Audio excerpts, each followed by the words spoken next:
नमस्कार विद्यार्थी मित्रांनो, मी प्राध्यापक आंबेकर अमोल किसन, महात्मा ज्योतिबा फुले उच्च माध्यमिक विद्यालय सिन्नर. विद्यार्थी मित्रांनो, आपण इयत्ता 12वी अर्थशास्त्र या विषयाचे प्रकरण क्रमांक 2 उपयोगिता विश्लेषण या मुद्द्याचा विचार करत आहोत. या प्रकरणाचा विचार करत असताना मागील लेक्चरमध्ये आपण उपयोगितेची वैशिष्ट्ये, उपयोगितेचे प्रकार, घटत्या सीमांत उपयोगितेचा नियम अभ्यासत असताना या नियमाची प्रस्तावना, सिद्धांताचे विधान, तक्ता, आकृती, गृहीतके व अपवाद या महत्त्वपूर्ण मुद्द्यांचा विचार केला.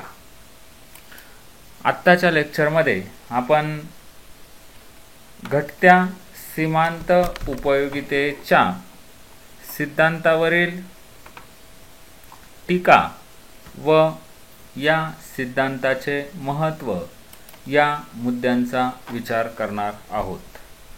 सुरुवातीला घटत्या सीमांत उपयोगितेच्या सिद्धांतावरील टीका याचा आपण विचार करू. या सिद्धांताचा विचार करत असताना या सिद्धांतावर पहिली टीका केली जाते ती म्हणजे अवास्तव गृहीतके. घटत्या सीमांत उपयोगितेचा नियम अभ्यासत असताना आपण या नियमाची अनेक गृहीतके अभ्यासली. त्यामध्ये एकजिनसीपणा, सातत्य, योग्य आकारमान, स्थिरता, विभाज्यता, एकच गरज, विवेकशीलता व संख्यात्मक मापन इत्यादी गृहीतकांवर हा सिद्धांत आधारित आहे. त्याचा अभ्यास आपण मागील मुद्द्यात केला. परंतु सिद्धांताने गृहीत धरलेली ही सर्व परिस्थिती प्रत्यक्षात एकाच वेळेला पूर्ण होऊ शकत नाही. म्हणून या सिद्धांताची गृहीतके ही अवास्तव स्वरूपाची आहे. अशा प्रकारच्या टीका या सिद्धांतावर काही शास्त्रज्ञांनी केलेल्या आढळून येतात. या सिद्धांतावरील दुसरी टीका आहे ती म्हणजे संख्यात्मक मापन. घटत्या सीमांत उपयोगितेचा सिद्धांत अभ्यासत असताना एका तक्त्याच्या आधारे आपण उपयोगितेचं मोजमाप केलं. उपयोगिता संख्यात मोजता येते असे कोष्टकावरून समजते, पण प्रत्यक्षात उपयोगितेचे संख्यात्मक मापन अशक्य असते. कारण उपयोगिता ही एक मानसशास्त्रीय, अदृश्य व अमूर्त संकल्पना आहे. म्हणून संख्यात्मक मापन ही सुद्धा या सिद्धांतावर एक महत्त्वाची मर्यादा किंवा टीका निर्माण झालेली पाहावयास मिळते. या सिद्धांतावरील तिसरी टीका आहे ती म्हणजे अविभाज्य वस्तू.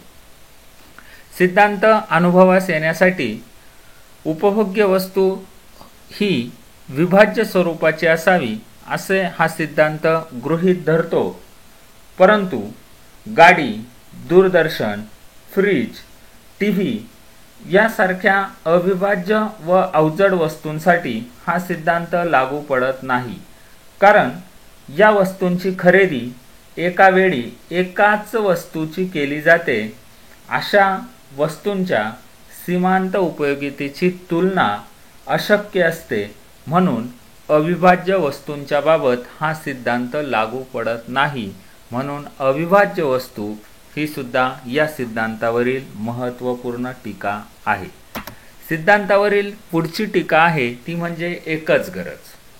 उपभोग्य वस्तूंचा वापर हा एकाच गरजेसाठी केला पाहिजे असे हा सिद्धांत गृहीत धरतो. हा सिद्धांत विशिष्ट वेळी एकच गरज पूर्ण करून मिळणाऱ्या समाधानापुरता मर्यादित आहे. वास्तविक व्यक्ती एकाच वेळेला अनेक गरजा पूर्ण करून समाधान मिळवत असते. म्हणून एकच गरज ही सुद्धा या सिद्धांतावरील एक महत्त्वाची टीका किंवा मर्यादा असलेली सांगता येते. जसं या सिद्धांतावर काही टीका केल्या जातात तसे या सिद्धांत काही महत्त्वाच्या गोष्टींसाठी महत्त्वपूर्ण ठरतो. घटत्या सीमांत उपयोगितेचं काय महत्त्व आहे त्याचा विचार आपण आज करणार आहोत.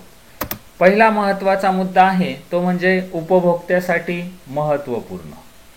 मानवाच्या गरजा या अमर्यादित असतात आणि गरजा पूर्ण करण्यासाठी उपलब्ध साधनं मात्र मर्यादित स्वरूपाचे असतात. मर्यादित साधनांमुळे गरजा पूर्ण करत असताना माणूस गरजांचा प्राधान्यक्रम निश्चित करतो व त्यानुसार गरजा भागवण्याचा प्रयत्न माणसाकडून केला जातो. मर्यादित साधनांमुळे महत्तम उपयोगिता प्राप्त करण्यासाठी वस्तूच्या उपभोगामध्ये वैविध्य असणं आवश्यक असतं. ज्या वस्तूपासून जास्त उपयोगिता मिळेल त्या वस्तूचा उपभोग माणूस आधी घेण्याचा प्रयत्न करतो व ज्या वस्तूची उपयोगिता कमी त्या वस्तूंचा उपभोगसुद्धा उशिरा घेतला तरी फरक पडत नाही. म्हणून उपभोक्त्याचं वर्तन कसं असावं, उपभोक्त्याला योग्य प्रकारचं मार्गदर्शन करण्यासाठी हा सिद्धांत उपयुक्त ठरतो. या सिद्धांताचं दुसरं महत्त्व आहे ते म्हणजे सरकारला उपयुक्त. देशाच्या सरकारला विविध प्रकारच्या आर्थिक धोरणांची अंमलबजावणी करावी लागते आणि अंमलबजावणी करत असताना विविध योजनांची आखणी करावी लागते. शासनाला विविध आर्थिक योजनांची आखणी करण्यासाठी हा सिद्धांत फायदेशीर किंवा उपयुक्त ठरतो. उदाहरणार्थ, करविषयक धोरण किंवा किंमतविषयक धोरण आखत असताना सरकार घटत्या सीमांत उपयोगितेच्या नियमाचा आधार घेते. म्हणून हा सिद्धांत सरकारला सुद्धा उपयुक्त असलेला पाहावयास मिळतो. तिसरं या सिद्धांताचं महत्त्व आहे ते म्हणजे मूल्य विरोधाभास समजण्यासाठी. वस्तूचे उपयोगिता मूल्य व विनिमय मूल्य यातील फरक दाखवून हा सिद्धांत मूल्य विरोधाभास स्पष्ट करतो. ज्यात उपयोगिता मूल्य जास्त असते अशा वस्तूंचे विनिमय मूल्य कमी असते. उदाहरणार्थ, पाणी, हवा, सूर्यप्रकाश इत्यादी. या उलट काही वस्तूंचे उपयोगिता मूल्य कमी पण दुर्मिळतेमुळे विनिमय मूल्य जास्त असते. उदाहरणार्थ, हिरे, सोने, चांदी. उपयोगिता मूल्य व विनिमय मूल्य यातील विरोधाभास स्पष्ट करण्याचं काम घटत्या सीमांत उपयोगितेचा सिद्धांत करतो. म्हणून मूल्य विरोधाभास समजण्यासाठी हा सिद्धांत उपयुक्त ठरतो. या सिद्धांताचं पुढील महत्त्व आहे ते म्हणजे मागणी सिद्धांताला आधार. मागणीचा नियम किंवा मागणीचा सिद्धांत हा घटत्या सीमांत उपयोगितेच्या सिद्धांतावर आधारित आहे. जेव्हा वस्तूच्या नगरसंख्येची अधिकाधिक खरेदी उपभोक्त्याकडून केली जाते तेव्हा सीमांत उपयोगिता क्रमशः घटत जाते. म्हणून कमी किमतीला वस्तूची जास्त नगरसंख्या खरेदी केली जाते. थोडक्यात मागणीच्या नियमाला आधार देण्याचं काम घटत्या सीमांत उपयोगितेचा सिद्धांत करतो. अशा प्रकारे आपणाला या सिद्धांतावरील टीका व महत्त्व सांगता येईल. विद्यार्थी मित्रांनो, अशा प्रकारे संबंधित प्रकरणाचा विचार करत असताना सुरुवातीला आपण उपयोगिता, तिची व्याख्या, उपयोगितेची वैशिष्ट्ये, उपयोगितेचे प्रकार, घटत्या सीमांत उपयोगितेचा सिद्धांत, या सिद्धांताची प्रस्तावना, या सिद्धांताचं विधान, सिद्धांताचा तक्ता, आकृती, गृहीतके, अपवाद, टीका व महत्त्व इत्यादी महत्त्वपूर्ण मुद्द्यांचा विचार आपण उपयोगिता विश्लेषण या प्रकरणामध्ये केला. संबंधित प्रकरण अभ्यासत असताना आपण या प्रकरणामध्ये उपयोगितेच्या दोन महत्त्वपूर्ण संकल्पना अभ्यासल्या. एकूण उपयोगिता व सीमांत उपयोगिता या दोन संकल्पनेमधील परस्पर संबंध आपण समजावून घेतला. पुढील स्लाइडच्या आधारे एका कृतीपत्रिकेद्वारे आपण एकूण उपयोगिता व सीमांत उपयोगिता यातील परस्पर संबंध पुढील मुद्द्यांच्या आधारे कृती करून सोडवू शकतात. अशा प्रकारे महत्तम गरजा पूर्ण करण्यासाठी मानवाचे वर्तन कसे असते या मुद्द्याचा विचार आपण उपयोगिता विश्लेषण या संबंधित प्रकरणामध्ये केला.